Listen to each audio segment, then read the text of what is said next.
رحمت اللہ علیہ، ہمارے بڑوں کی کتابوں میں ان کے تذکرے آتے ہیں، ان کا وہاں مزار تھا اور لوگ ان کے ہاں آ کے 9 راتیں گزارتے تھے اور وہ اللہ اللہ سکھاتے تھے۔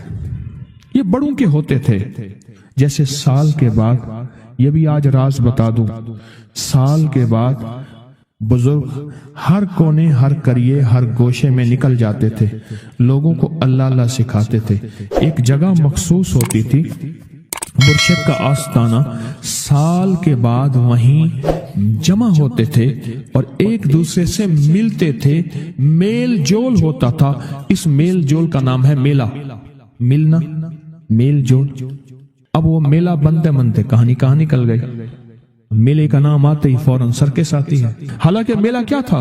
ملتے تھے، فلاں علاقے کے حالات کیا ہیں، فلاں گاؤں کے، فلاں قریے کے، فلاں شہر کے کیا حالات ہیں، وہاں لوگوں کی دینی حالت، ایمانی حالت کیا ہے، وہاں کیا باطل کفر ہے، وہاں کیا نظام ہے، کیا ایک دوسرے سے ملتے حالات بتاتے تھے، پھر چند دن ساتھ رہتے تھے، ایک دوسرے سے حالات لے کے پھر لوگوں کو اللہ اللہ سکھانے نکل جاتے تھے، پھر سال کے بعد اکٹھے ہوتے تھے۔ اس کا نام تھا میلہ، اس کا نام تھا میلہ۔ اور اس کا نام کیا تھا؟ پہلے کیا بتایا میں نے؟ 9 راتاں۔ 9 راتیں کسی درویش کے پاس آتے تھے، اللہ کا نام بھی سکھاتے تھے، دم بھی کرتے تھے، دعا بھی کرتے تھے، اس کو اللہ اللہ بھی کراتے تھے، بھلا چنگا، صحت مند، تندرست، مسائل کو حل پا کے چلا جاتا تھا۔ یہ تھا 9 راتاں۔ شیخ ابوالحسن نوری رحمت اللہ علیہ، یہ 9 راتوں میں لوگ آتے تھے۔ میں کہنا یہ چاہ رہا تھا، ان کے مزار کے اوپر ایک بہت بڑا قلعہ تھا، انگریز اس کے اوپر سارے چڑھ رہے تھے، اونچا قلعہ تھا۔ میں نے اگلا سفر کرنا تھا، میں قلعے پہ نہ گیا۔ میں نے کہا کس کا ہے؟ اس نے کہا سکندر اعظم کا قلعہ ہے، آج سے کئی ہزار سال پہلے اس نے یہ قلعے بنائے تھے، یہ اس کی کرسیاں تھیں، ایک میرے رب کی کرسی ہے، وسیع کرسی، وسیع کرسی۔ سکندر کے قلعے ہیں، سکندر کہاں کہاں آیا، نہ گورے سکندر نہ رہی قبر دارا، نہ گورے سکندر نہ رہی قبر دارا، مٹے نامیوں کے نشاں کیسے کیسے، زمین کھا گئی آسماں کیسے کیسے، نہ گل ہیں نہ گنچے نہ بوٹے نہ پتے، ہوئے باغ نظرے خزاں کیسے کیسے، ہر ایک دل پہ ہے داغ ناکامیوں کے، نشاں دے گیا بے نشاں کیسے کیسے۔ اس کی کرسی ہے۔ کہتے میں نے آیت الکرسی پڑھی ہے، آیت الکرسی پڑھی تھی، میں دیکھو میری کیا مدد ہوئی، آیت الکرسی پڑھی تھی، دیکھو میری کیا حفاظت ہوئی۔ بس آیت الکرسی پڑھنی تھی، وہ چیز یوں چلی گئی۔ آپ اپنا واقعہ سناتے ہیں۔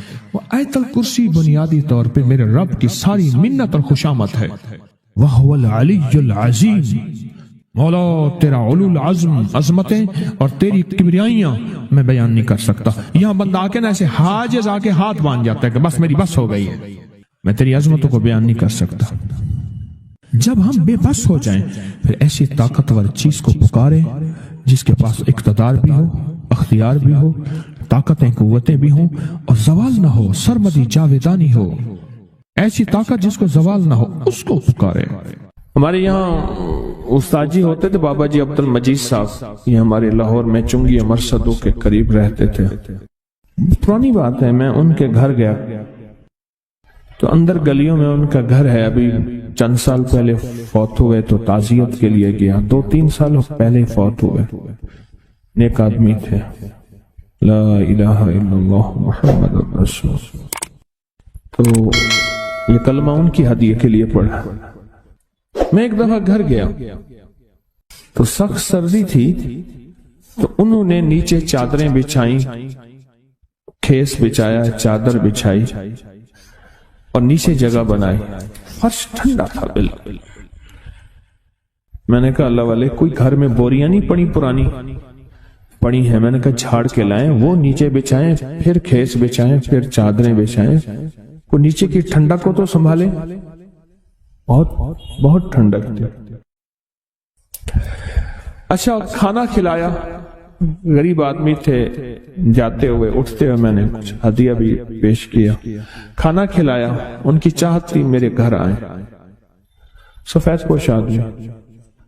بعد میں نا پلیٹ میں برفی لے آئے، ایسے پلیٹ تھی تو اس میں برفی ایسے پھیلی ہوئی تھی، میں نے ایک آدھ دانہ اٹھا لیا، ایک آدھ اور نے، میں نے دم کر کے دیا، میں نے کہا یہ گھر جا کے کھلا دے۔